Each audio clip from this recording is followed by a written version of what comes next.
ganteng terus. Ngejreng sih.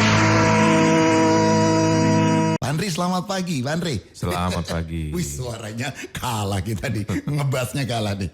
Pandri, selamat pagi. Kebetulan kali ini Pak Andri hadir ya bersama sendirian, nggak bersama sendirian ya dari. Pak Andri, ini kita di sini dari Badan Layanan Umum Daerah. Unit Pelaksana Teknis Daerah atau Pengelolaan Air Limbah Domestik ya Pak Andre ya? Bener nih. Wis, langsung ketuanya langsung ada di sini, di pimpinannya langsung. Kita akan membahas tentang menuju sanitasi aman Kota Bekasi Pak Andre ya. Iya. Pak Andre, sebelum kita lanjut terbang lebih jauh nih 1 jam ke depan di gelaran Bang Jamal, bangun jangan malas. Perkenalkan saya Bang Betot, Bang Andri. Pak Andri panggilnya Bang Betot aja udah. Siap. Namanya unik banget. Siap. Pak Andri, silakan disapa dulu buat pendengar Radio El Ganggang yang lagi dengerin kita nih. Baik, Assalamualaikum warahmatullahi wabarakatuh. Waalaikumsalam. Salam sejahtera buat kita semua. Om Ya. Swastiastu, Namo Buddhaya, salam kebajikan. Baik. Selamat pagi, Pagi. para pemirsa El Gangga. Semangat pagi. Pada kesempatan kali ini saya Andre selaku pimpinan BLUD. Kita akan berbincang-bincang ya tentang sanitasi aman ya. Nah, banyak masyarakat itu tidak mengetahui secara dasar apa sih sanitasi itu, apa dampaknya buat kita semua. Itu. Iya bener Bang Andri. Saya sendiri baru mulai melihat di Google nih tentang apa itu sanitasi. Harus kita sampaikan dulu Pak Andri. Baik. Gimana? Ya, kita sampaikan dulu mengenai arti sanitasi dulu Pak Andri. Sanitasi itu adalah pengelolaan air limbah domestik. Apa sih air limbah domestik itu? Banyak macamnya. Satu dari kakus, kemudian dari kegiatan cuci rumah tangga, kemudian ada kegiatan domestik pada industri, rumah makan, hotel, apartemen dan banyaknya. Jadi khususnya pemerintah itu fokus di pengelolaan air limbah domestik yang ada di perumahan dan permukiman. Karena saya bernaung di Dinas Perumahan Kawasan Permukiman dan Pertahanan Kota Bekasi. Nah jadi penting bahwa setiap masyarakat tuh harus melakukan pengelolaan air limbah domestiknya. Jadi kalau abang selama ini hanya taunya tangki septik, ya kan? Bener. Kemudian air cuciannya langsung ke got, itu salah. Oh salah itu ya. Oh. Jadi kalau dulu kita banyak fase. Dulu fasenya orang modal. Ya kan? Modal aja, modal. Nah, ada yang buang air besarnya di kali dan itu bener. Masuk ke fase dulu tuh zaman Pak Soeharto tuh toilet zaman umum. Iya. Kalau bahasa Bekasinya jamban. Zaman umum. Jamban umum. Atau WC umum. Kemudian masuk fase di mana kita diperkenalkan dengan leher angsa. Iya kan? Kloset leher angsa. Nah, berarti masuk ke gimana rumah itu memiliki untuk pengelolaan tinjanya dengan adanya kamar mandi dan yang lainnya. Itu fase. Kemudian masuk dari fase memiliki tangki penampung. Nah, saya yakin di tempat abang dan beberapa masyarakat hampir sebagian besar itu baru tangki penampung, belum septik. Belum, baru septik. Yang namanya septik pasti penuh. Penuh dong. Nah, kalau nggak penuh-penuh berarti nggak septik. Itu bocor. Oh gitu. Nah, jadi abang dan beberapa masyarakat mungkin kalau masih rumahnya tangkinya untuk menampung lumpur tinja itu tidak penuh-penuh, berarti itu tidak septik. Oh tidak septik itu ya. Itu fasenya masih zamannya dulu. Zaman dulu Nah, zaman sekarang itu sudah septik. Septik itu berarti disedot 3 tahun sekali maksimal. Dia akan penuh disedot dan diolah di pengolahan instalasi. Kalau di pemerintah ada di Sumur Batu, di tempat kami. Jadi kami itu melakukan pengolahan, penyedotan. Gitu. Jadi harus disedot dan diolah di instalasi. Nah, sehingga air yang keluar, kalaupun nanti ke badan air, itu sudah air yang sesuai baku mutu. Oleh sebab itu seharusnya setiap rumah itu sudah baik dari pipa pembuangan toilet ke kloset, kemudian cuci piring, itu masuk ke septic tank semua. Bener. Jadi nggak boleh langsung ke selokan, tuh nggak boleh masuk ke septic tank, diolah di septic tank dengan bakteri, kemudian dikeluarkan sebelum ke badan air ke resapan dulu. Dibalikin lagi. Nah, kalau di resapannya sudah tidak bisa nampung baru ke drainase. Fungsi drainase utama itu adalah satu. Itu untuk mengalirkan air hujan. Ingat, mengalirkan air hujan, bukan air limbah. Oh, bukan air limbah ya. Iya, kemudian adalah pusat untuk mengalirkan overflow dari sumur resapan. Nah, itu fungsi drainase. Jadi drainase itu, wah, kalau kayak gini depan tuh ya Allah. Masih salah. Ya? Jadi ini yang harus kita pahami bagaimana cara mengelola. Nah, ini zaman sudah step modern ya. Kalau sudah step kata Presiden 4.0 atau yang sudah maju itu udah pakai storage. Seperti di Jakarta, di Jogja, di Bali itu sudah tidak ada tangki septik lagi. Semua sudah pakai perpipaan. Nah, dulu kita pernah dapat bantuan dari Asia Development Bank. Melalui kementerian kita akan dibangunkan lah proyek untuk perpipaan. Akan tetapi kami sering didemo. Karena masyarakat ternyata belum siap, mungkin dari sisi sosialisasi kami belum mengena. Itu. Jadi dan memang fasenya kita belum sampai ke sana. Itu. Jadi ya namanya fase orang kan masih sampai ke sana. Kayak ya negara-negara maju itu juga fasenya dulu pernah melewati fase ini gitu loh. Sampai akhirnya mereka perpipaan gitu. Pak Andri, jadi nggak sembarangan ternyata itu ada jalur-jalurnya ya. Kalau kita dari maksudnya buang limbah itu dari Sepiteng itu seharusnya memang harus dialirkan lagi, Pak Andri. Iya. Oh, jadi nggak nampung selamanya di Sepiteng itu? Iya, nampung di Sepiteng untuk ngolah aja. Untuk limbah ngolah. pertamanya. Untuk Kan limbah keluarnya kan nanti airnya sudah bersih, susu baku mutu masuk ke sumur resapan. Kalau sumur resapannya sudah penuh, overflow-nya ke drainase. Jadi bukan langsung ke drainase. Oh, jadi jangan langsung ya? Nah, itu makanya kenapa di kota-kota kita banyak nyamuk. Aduh, iya benar. Itu benar. Di rumah gua nyamuk banyak banget. Kalau kita melihat di kota kita, pemerintah itu sudah berupaya bagaimana memberikan kesadaran. Akan tetapi bagaimana kita bisa menyadari tentang lingkungan. Pertama itu drainase itu akibatnya akhirnya nyamuk. Ada malaria, ada DBD. Kemudian rumah abang misalnya tidak septik nih. Otomatis kan masuk ke drainase atau masuk ke sumur resapan. Yang tangki penampung sekarang tuh masuk, kemudian bakteri E. coli-nya menyebar. Bakteri E. coli itu bisa berjalan tuh 10 meter. Ke bawah, ke samping.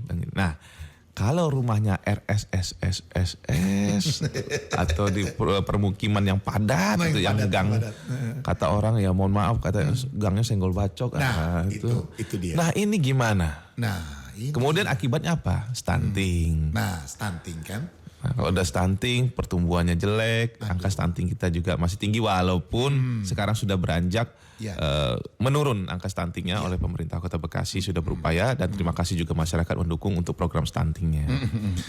Nah itu, jadi banyak akibatnya Pak. Nanti ada diare dan yang lain. Kalau kami di Forum Nasional itu kerugian akibat sanitasi buruk tuh besar triliunan Bang.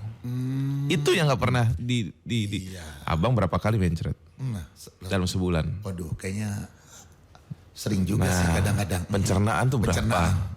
Demam, yang lainnya. Kemudian ISPA kok bisa kenapa ISPA? Ya karena dari debu-debu. Dari debu-debu ISPA. Ya coba sekarang nih musim kemarau, selokannya kering. Debu kemana? Nah itu dia. Iya, belum DBD, malaria banyak Pak. Banyak. Jadi ya gitu ya Bang ya, jadi kerugian negara itu sangat besar. Kami pemerintah itu berupaya akan tetapi memang step kesadaran kita masih di step ini.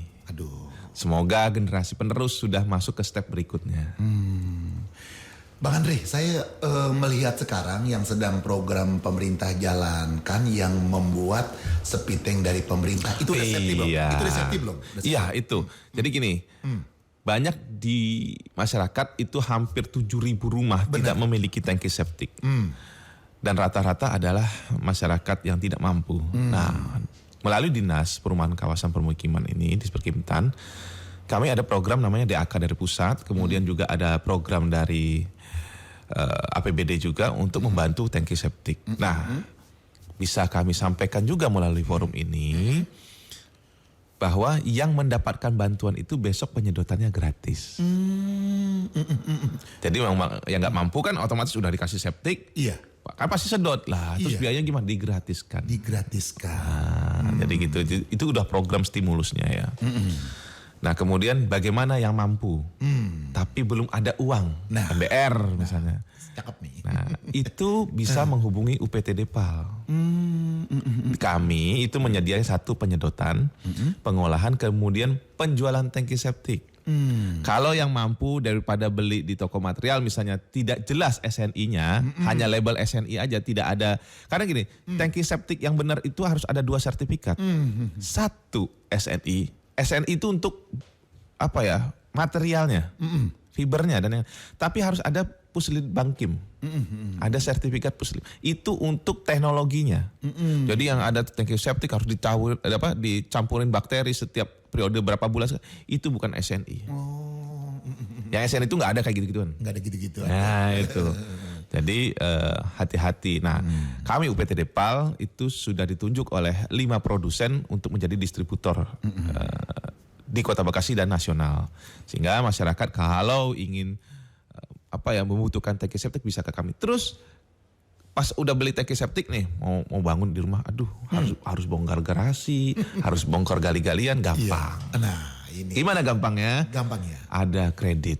Kami bekerja sama dengan BPRS Patriot. Nah ada program stimulusnya. Paling bayar sebulan cuma 200. Masyarakat sudah bisa memiliki tangki septik, sudah plus pemasangannya, plus perapihan garasinya semua.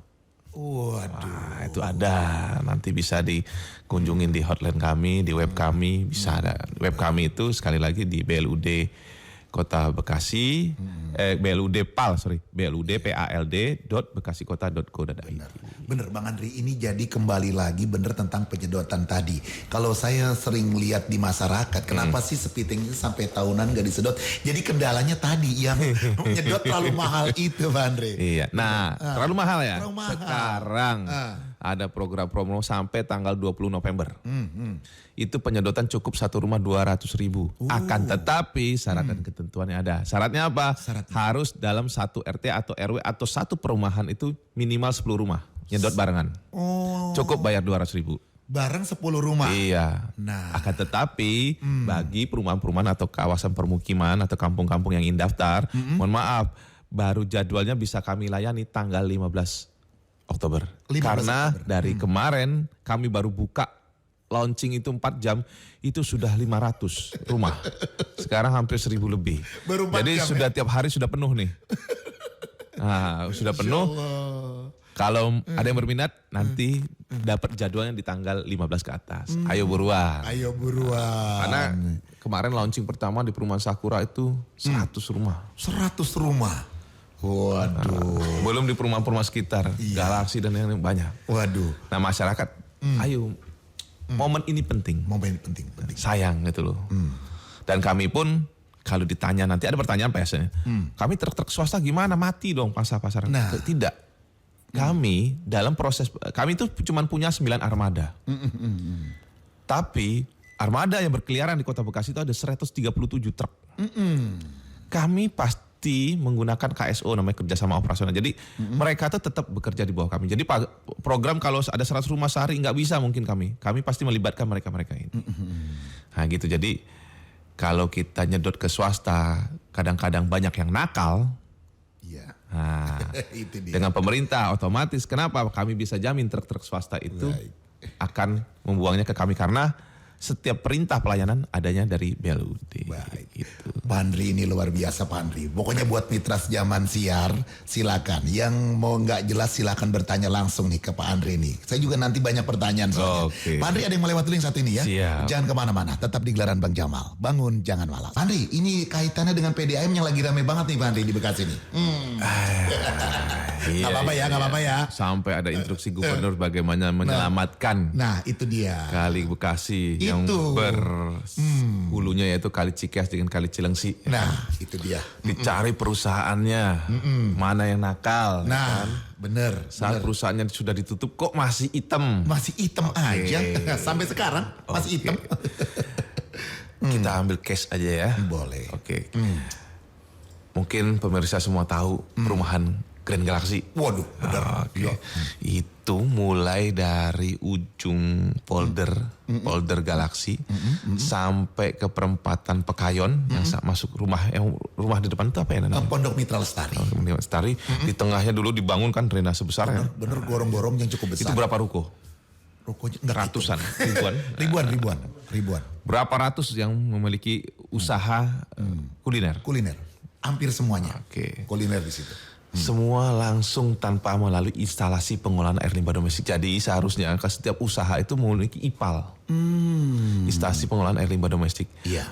Masuk ke sana dulu, diolah dulu, baru dibuang. Itu ada di perdanya. Ada di Permen PU-nya. Ada di Undang-Undang Lingkungan Hidup. Teman sekarang kan yang ada di ruko-ruko itu hanya septic tank. Septic tank. Hasil cucian piringnya semua masuk ke Septic tank. saluran utama. Muaranya di mana? Muaranya ke Kali Bekasi. Kali Bekasi. Ah, iya. Yang dijadikan kambing hitam adalah perusahaan. Oh. Perusahaan satu, tapi masyarakat yang buang situ banyak. Iya. Di mana itu? Itu dari satu perumahan, belum yang lain. Belum yang lain. Padahal semua drainase itu, semua nanti ujung-ujungnya ke kali. Mau yang kali Cikias tuh, berapa perumahan situ, berapa kali, pasti semuanya ujungnya di sana. Baru masuk bertemu antara di PGP ya itu, jadi Kali Bekasi. Ya itu. Jadi kita nggak usah berpikir perusahaan mana. Jadi fokus aja bahwa kita ini pencemar. Sadar aja dulu. Sekarang masih ada air tanah. Iya. Berapa tahun lagi air tanah sudah nggak ada. Kalau kita punya duit, mempersiapkan anak cucu kita bisa hidup di tempat yang layak di daerah lain, pakai IKN tuh, enak. Iya. Tapi kalau tidak ada dana, tidak ada uang, dan akhir ujung-ujungnya anak dan cucu kita akhirnya tinggal di kota ini, yang air tanahnya sudah mulai berkurang, apa yang harus kita lakukan? Ujung-ujungnya kita menggunakan air perpipaan dari PDAM. Iya. Sumbernya dari air PDAM. Sumbernya dari air PDAM itu dari kali. Dari kali. Air kalinya kita yang nyemarin. Jadi seperti itu Bang. Jadi ya mari kita sama-sama sadar ya. Iya. Jadi kalau Anda sudah berpikir, wah gue nih orang kaya lah, gitu. Gue bisa anak cucu gue pindahin lah gitu katanya kan. Tapi bagaimana masyarakat yang lain? Baik. Ingat, pencemar itu bukan hanya orang yang tidak mampu. Tapi orang mampu pun melakukan pencemaran. Kenapa? Karena orang mampu memiliki usaha, restoran. Ini kan benar. tidak ada IPAL-nya, sama aja. Pandri, tapi saat ini sudah ada teguran atau gimana Pandri dari pemerintah kita Pandri untuk saat Dulu, beberapa waktu dulu, Bapak Wali Kota, waktu itu pas SK-nya masih, instruksinya itu masih PLT ya, Pak Wali Kota Pak Tri itu sudah menginstruksikan setiap OPD untuk melakukan pengawasan. Kita juga melakukan pengawasan ke setiap itu. Cuman kembali lagi, kota ini besar. Iya, benar. Kota ini besar, tidak mungkin 1:1 untuk melakukan pengawasan. Kalau 1:1 semuanya jadi PNS atau jadi pegawai pemerintah kan gitu. Betul. Tapi bagaimana letak kesadarannya, itu yang kita lagi pikirkan, bagaimana sih bentuk untuk memberikan kesadaran. Gitu. Ya itu sih Bang, itu yang berat bagi kami pemerintah. Berarti sementara ini kita juga tidak bisa menyalahkan perusahaan juga Pandri. Nggak bisa. Karena ternyata Nggak juga bisa. limbah itu juga datangnya ternyata dari kita juga ya Pandri. Iya. Waduh, luar biasa Mitra Zaman Siar. Mudah-mudahan Mitra Zaman Siar kita banyak belajar nih saat ini ya. Benar-benar harus kita dalami dulu. Oke Mitra Zaman Siar. Terus Pandri, ini juga kita sanitasi dasar apa aja sih dasarnya Pak Senasi? Sebetulnya apa terbentuknya sanitasi ini Pandri? Ya dasarnya adalah ini, kalau dari pemerintah ini adalah layanan dasar. Jadi yang menyangkut harkat hidup orang banyak, hak dasar. Jadi sanitasi ini adalah hak dasar. Di piagam PBB pun ini hak dasar. Masyarakat atau manusia yang hidup. Iya. Cuman hak dasar ini harus dikelola oleh negara, tapi harus dipahami oleh masyarakat atau makhluk itu sendiri. Gitu. Iya. Jadi kita sadar, kita mau seperti buang sampah harus kemana, harus dipilah. Itu kesadaran kita harus wajib. Nah pemerintah harus menyediakan pengelolaannya. Nah, alhamdulillah di Kota Bekasi melalui BLUD UPT Depal Kota Bekasi itu diperintah oleh pemerintah untuk melakukan pengelolaan sanitasi atau air limbah domestik. Akan tetapi apa yang kami kelola itu adalah apa yang disadari oleh masyarakat. bayangkan sanitasi aman. Jadi sanitasi itu ada layak, ada aman. Yang layak itu 98%. Yang layak ya. Layak itu jadi ada tangki penampungnya. Kayak di rumah abang misalnya. Misalnya nih. Gitu. Misalnya nih. Ini baru misal. Iya misalnya. Mudah-mudahan beneran. Mudah-mudahan Iya. beneran. Mudah-mudahan. Nah itu baru tangki penampung, itu sanitasi layak. Tapi kalau sanitasi aman itu disedot dan diolah di IPLT, instalasi pengolahan lumpur tinja yang ada di Sumur Batu atau di tempat lain. Nah ini adalah rangkaian sanitasi. Nah sanitasi aman ini capaiannya baru 1,34%. Dari target provinsi yaitu 18%. Itu. Ya, jadi hanya 1,34% masyarakat yang sadar loh. Terus kita mau mempersiapkan bahwa Kota Bekasi layak huni untuk anak cucu kita, merupakan warisan untuk anak cucu kita.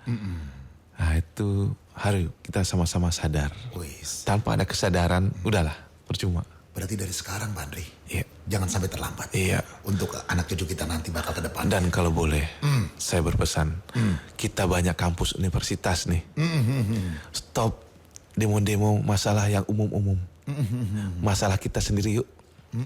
Bantu pemerintah. Bantu pemerintah. Saya mengetuk teman-teman mahasiswa yang ada di Kota Bekasi, ayo bersama pemerintah melalui BLU DPT kita sosialisasikan bagaimana pentingnya.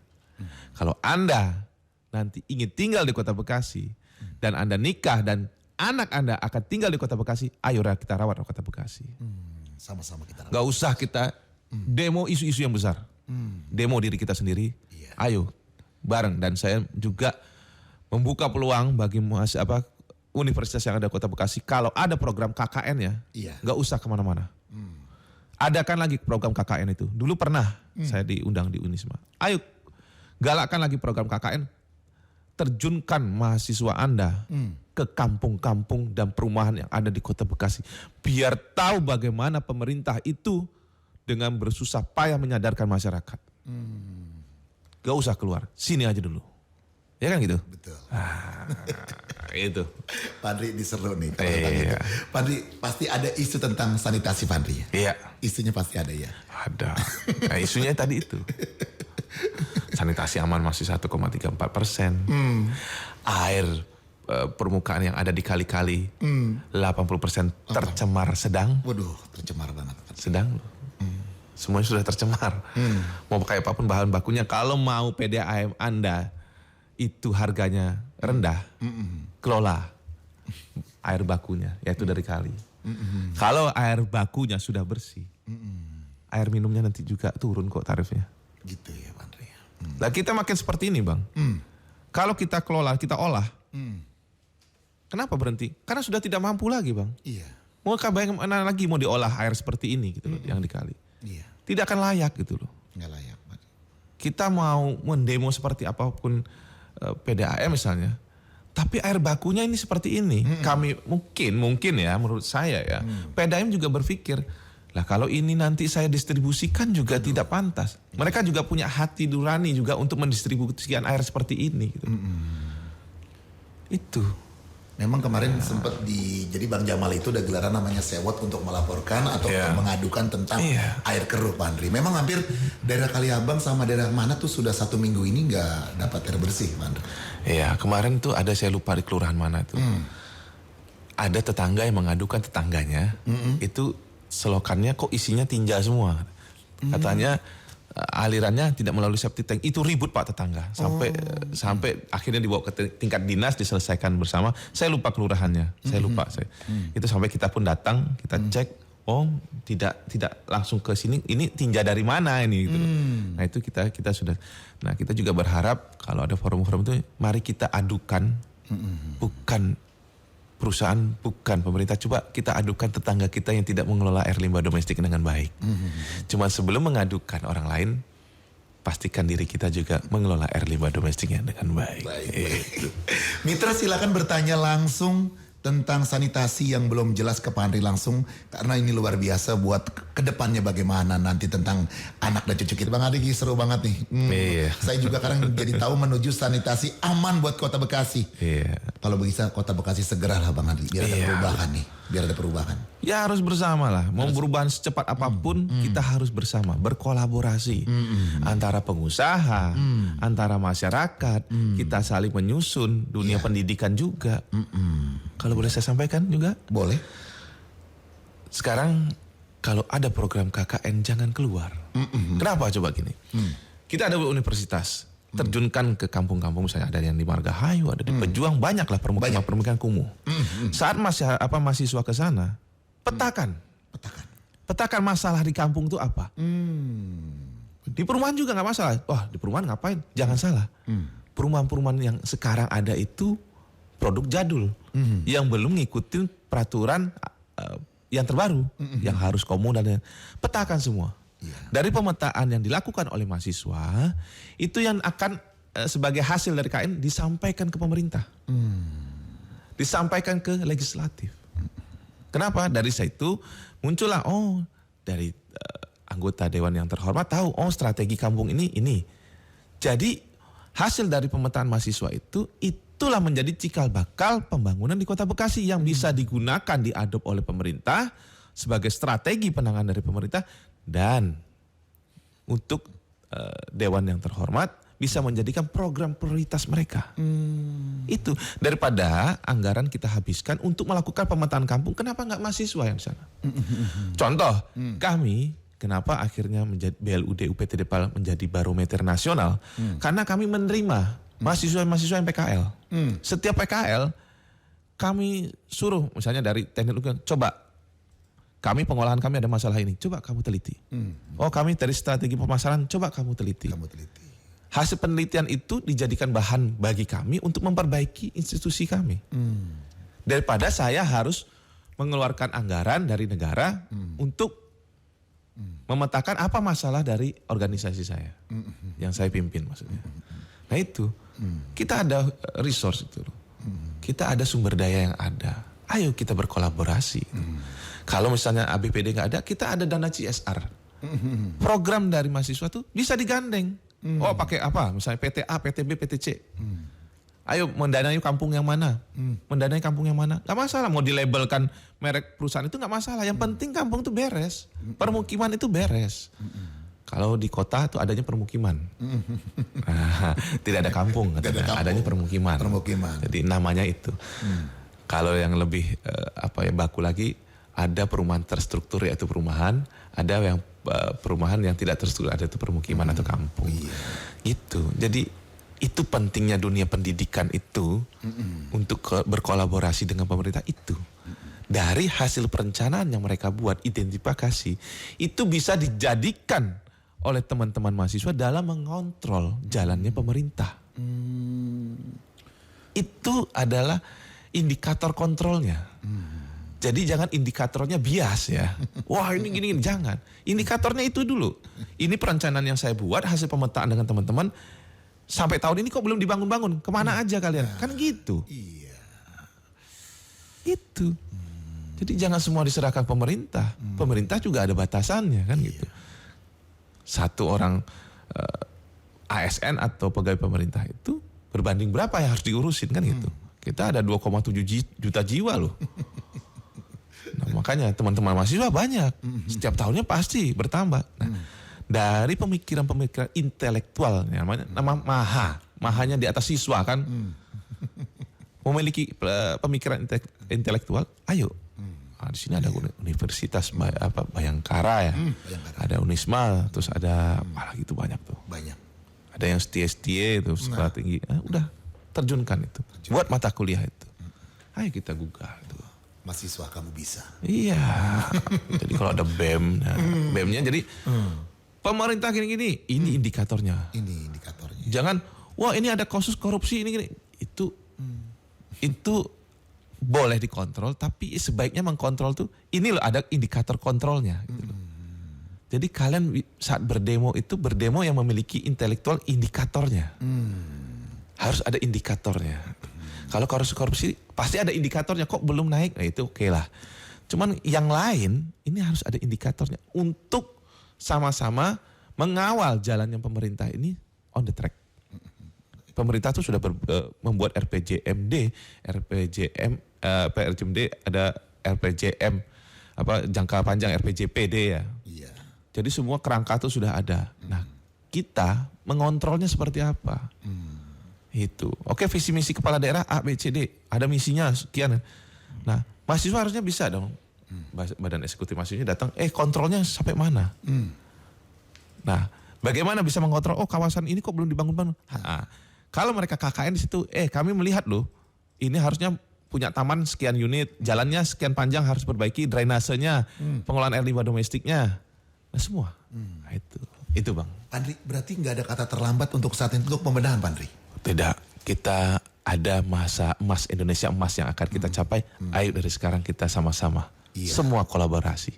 Ya mungkin kalau perumahan kayak klaster baru dibangun, mungkin bisa dari drainasenya kita. Oke, ini peraturan ya. Peraturan daerah nomor 5 tahun 2015 tentang pengelolaan air limbah domestik. Ingat, saat 3 rumah dibangun bersamaan, tidak harus perumahan, itu septic tanknya tidak boleh individu, harus komunal. Harus komunal. Harus komunal. Jadi apalagi yang perumahan klaster, itu tidak boleh satu individu, satu septic tank rumah. Harus satu IPAL namanya instalasi pengelolaan limbah, itu untuk seluruh klaster. Itu perdanya seperti itu. Karena fase kita akan menuju ke sana.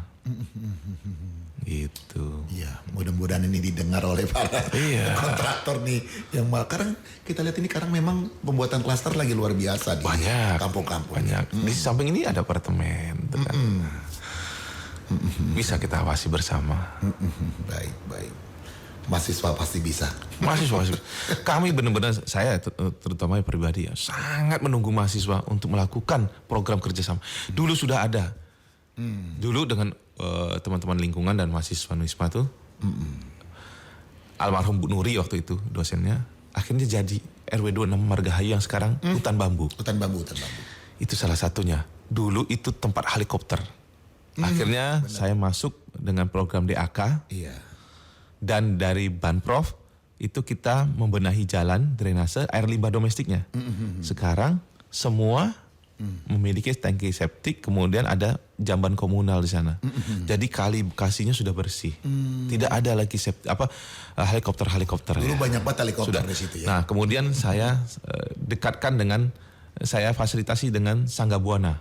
Kalau ada yang tahu Babe Idin yang dari Sangga Buana. Oh, Babe Idin, keren itu. Itu menyumbang sekian bambu, ternyata itu dananya dari Jakpro. Itulah yang akhirnya sekarang menjadi hutan bambu. Tahun 2013. Itu ada dulu brosurnya waktu pas festival Kali Bekasi saya buat itu sebuah pamflet ya, bukan brosur ya, kayak spanduk ya besar-besar menuju kampung wisata air Kali Bekasi, RW 26 Margahayu. Waktu dulu masyarakat nggak tahu mau ngapain, udah tanam bambu kita dampingin, akhirnya jadi sampai sejauh ini. Itu salah satu cikal bakal. Ada mahasiswa di situ, ada CSR di situ, ada negara hadir di situ. Itu contoh kolaborasi. Dan masyarakat akhirnya memiliki kesadaran jadi kampung wisata bambu. Sekarang hutan bambu. Itu sejarahnya cikal bakalnya tuh Pak Andri tahu tuh. Kalau saya tahunya udah hutan bambunya aja sekarang. Sudah tinggal menikmatinya aja. Pak Andri, jadi kita juga sebentar saya ke pertanyaan dulu Pak Andri. Sebentar. Ini dari siapa nih? Dari Soraya Dewi di Kaliabang Nangka. Mau bertanya Pak, itu warga yang pakai air pump dan sudah seminggu lebih nggak dapat asupan air bersih. Masalah pembayaran pumpnya apa digratiskan atau bagaimana? Kayaknya kalau Pak Andri nanyanya ke Pak Andri. Ya nanti pasti kita sampaikan ke PDAM-nya. Cuman kan kalau kita lihat berita kan memang dulu sebelum berakhirnya Pak Tri berharap PDAM memberikan diskon. Iya. Nah itu memberikan diskon karena airnya tidak ngalir. Nah kita lihat tunggu kebijakan PDAM. Saya yakin PDAM itu juga memiliki kebijakan untuk ke arah sana. Karena mereka pun memberhentikan itu karena air baku yang tidak, mereka juga punya hati nurani untuk tidak menyebarkan air yang tidak layak lah kepada masyarakat. Baik. Dan mereka harus pasang badan dengan isu yang akhirnya PDAM berhenti dan yang lainnya itu. Itu. Pak Andri, ini ada pertanyaan panjang. Boleh. Pak Andri ya. Iya, Abang, saya menanyakan bagaimana sih tindakan pemerintah apabila ada warga yang rumahnya pembuangan kotorannya itu masih dari kamar mandi itu atau dari pembuangan tinjanya mengarah ke kali. Karena saya masih melihat banyak warga yang rumahnya banyak pipanya pembuangannya mengarah ke kali. Itu aja Pak. Di daerah mana? Ini daerah mana? Ini daerahnya belum tahu nih. Oh iya. Ini daerahnya belum tahu nih. Banyak. Kita cek dulu rumahnya rumah mewah nggak? Kalau rumah mewah, orang mampu, bukan orang BMBR, itu udah laporkan aja. Satu, bersurat ke kelurahan. Kedua, bersurat langsung ke dinas. Kepada kepala dinas atau kepada PJ Wali Kota Bekasi.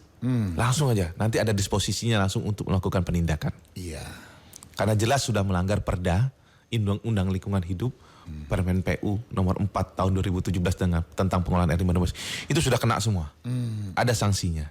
Nanti pemerintah yang akan melakukan bagaimana tahapan-tahapan untuk sampai mendapatkan sanksi. Kalau dia tidak mampu, buat juga usulannya. Nggak apa-apa ke PJ Wali Kota atau Kepala Dinas Perumahan Kawasan Permukiman dan Pertanahan Kota Bekasi. Kenapa? Karena nanti ada program stimulus dari DAK, dari provinsi dan banyak hal yang lainnya, dari APBD juga. Gitu. Jadi bagi masyarakat yang menemukan hal-hal itu bersurat aja. Atau kalau bersurat males kan ada tuh di websitenya bekasikota.go.id ada PPID tuh. Masukkan aja keluhan masyarakat di situ. Baik. Kalau nggak mau tahu, males ketik aja di situ. Atau ke website kami atau ke hotline telepon dan WhatsApp kami. Baik. Gitu. Baik Pak Andri, sebelum ada pertanyaan dari Audia di Bekasi, ada yang mau lewat dulu yang satu ini. Tetap di dalam Bang Jamal, bangun jangan malas. Andri, ini kita lanjut dulu sebelum kita lanjut nanti ke hal yang harus kita sampaikan buat masyarakat. Ini dari Audia di Bekasi. Pak Andri, saya rumah kebetulan di pinggir sungai. Apakah tetap harus membuat sepi tank atau menggunakan tangki septik? Keren nih. Ya haruslah. Kan supaya kalinya itu tidak tercemar. Iya. Kalau untuk kalinya tidak tercemar, apa misalnya tidak perlu tangki septik, ya semua harus ke kali aja sekalian. Atau drainase di depan rumah kan. Tapi kan kembali lagi, memang harus ada tangki septik supaya air yang mengalir ke kali itu sudah jernih gitu loh. Karena setiap tangki septik yang benar, itu air keluarannya sudah jernih Bang. Semua IPAL yang benar, itu air keluarnya pasti jernih. Jadi dari kotoran apapun keluarnya jernih? Jernih. Waduh, berarti benar-benar disaring banget ya. Jadi ada bakteri yang memakan, mengurai itu.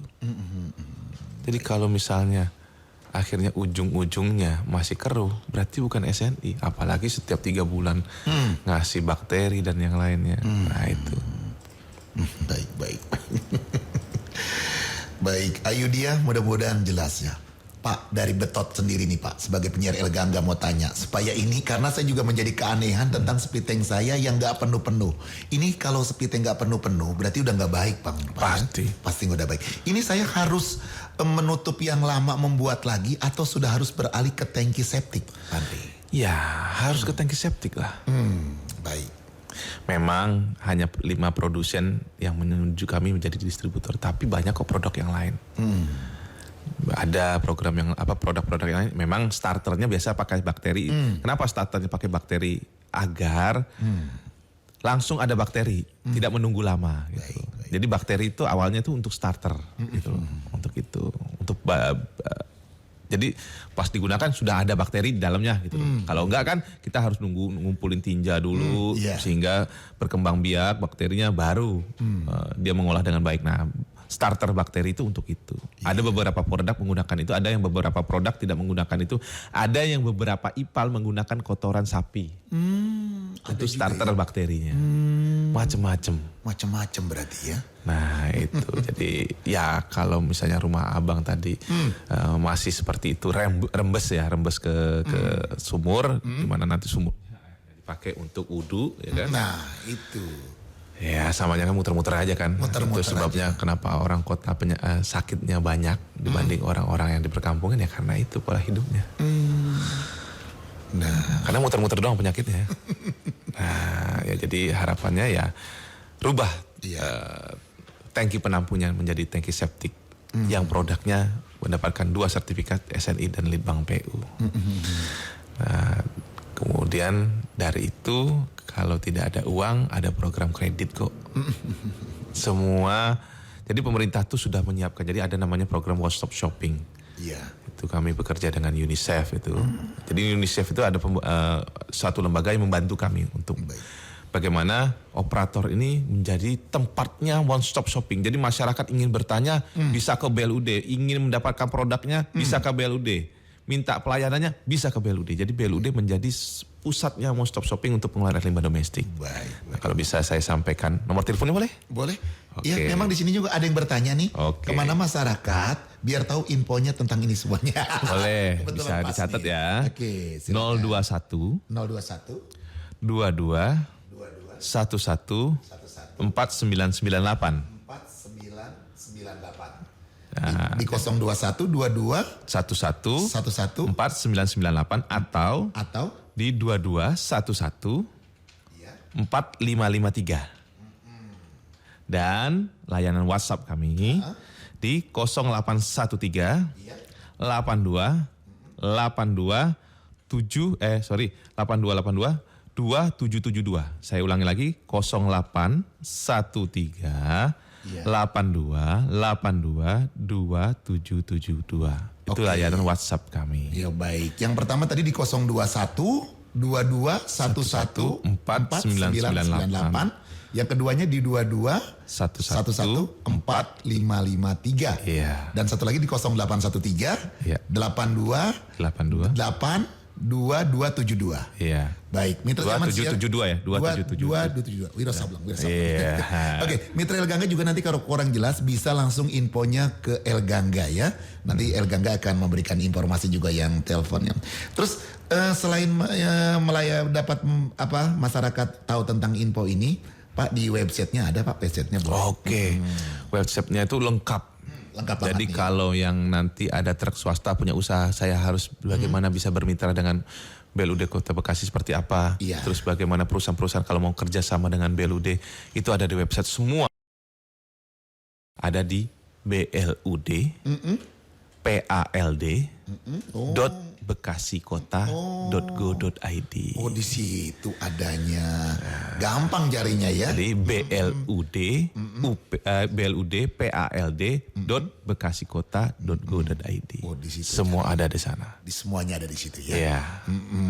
Baik Mitra. Ingat juga bahwa pelayanan penyedot. Jadi segera informasi juga seperti informasi adalah pelayanan customer service kami dari jam 7 sampai jam 8 malam. Dari jam 7 ya mulai ya. Akan tetapi pelayanan penyedotan kami 24 jam. 24 jam. Selama permohonannya diajukan di jam operasional customer service. Baik. Mudah-mudahan saya sendiri nggak dapat nggak dapat antrian langsung. Ya, karena kami kalau melayani mall nih Bang, mall, hotel, rumah-rumah makan itu kami melayaninya jam 11 malam Bang. Maksudnya malam dia ya? Karena nunggu pelanggannya sepi dulu. Baru kita masuk ya. Nah, ya kalau enggak nyedot sambil nyium bau kan, nah, ntar makanannya Tapi nggak doyan lagi. ini cuma 200.000 tahu. Pak, hanya 3 menit sebagai segmen closing terakhir. Pak Andri, apa yang disampaikan untuk masyarakat Kota Bekasi dan sekitarnya? Baik, masyarakat Kota Bekasi yang saya cintai, mari kita berkolaborasi bersama. Baik dari masyarakat, pelaku usaha, dunia pendidikan, pemerintah, dan anggota dewan, mari kita berkolaborasi. Tanpa ada kolaborasi, saya jamin kalian akan menyesal di kemudian hari saat Anda semua meninggalkan warisan kepada anak cucu kita lingkungan yang rusak. Anda kerja capek-capek untuk mengumpulkan uang agar anak Anda tidak kekurangan di kemudian hari. Ternyata Anda lupa, Anda juga tidak menyiapkan lingkungan yang baik juga dan sehat. Mari kita bersama-sama, tidak bisa pemerintah sendiri. Tidak bisa pemerintah sendiri, harus bersama-sama. Itu pesan saya sih. Baik, Pak Andrea, terima kasih banyak. Terima kasih sudah semuanya. memberikan motivasi dan semua pengarahannya untuk Kota Bekasi. Amin. Menuju sanitasi aman untuk Kota Bekasi. Iya. Kita berjumpa lagi nanti Pak. Siap. Mudah-mudahan kita lebih karena waktu juga lah yang membataskan kita Pak Andrea. Terima kasih Pak Andrea. Sama-sama kita semuanya. Ya baik, terima kasih Mitra Zaman Siar. Nanti Bang Mutat insya Allah ketemu lagi. Assalamualaikum warahmatullahi wabarakatuh. Waalaikumsalam.